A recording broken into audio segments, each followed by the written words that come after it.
এখানে দুই বাংলার সমান জনপ্রিয় মুখ জয়া হাসান।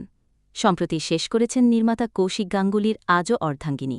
এছাড়া এই অভিনেত্রীকে শীঘ্রই দেখা যাবে মানিক বন্দ্যোপাধ্যায়ের উপন্যাস অবলম্বনে সুমন বন্দ্যোপাধ্যায়ের পুতুল নাচের রীতিকথা সিনেমায়।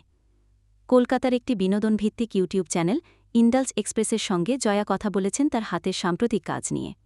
জানিয়েছেন দুই বাংলাকে তার কাজের অভিজ্ঞতার কথা। কথায় কথায় কাজের পাশাপাশি উঠে এসেছে ব্যক্তিগত কিছু তথ্য। অবসর সময়ে কি করেন জয়া? এমন প্রশ্নের জবাবে অভিনেত্রী হেসে বলেন, আমার আবার ফ্রি টাইম কোথায়?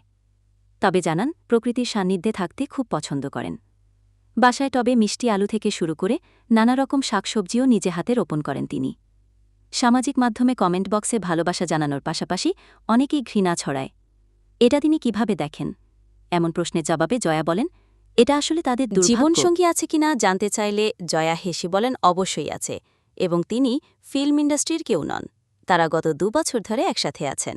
বিয়ের ব্যাপারে জানতে চাইলে তিনি বলেন, তিনি বিবাহিত সম্পর্ককে খুব শ্রদ্ধা করেন, তবে এখনও বিয়ে নিয়ে কিছু ভাবেননি।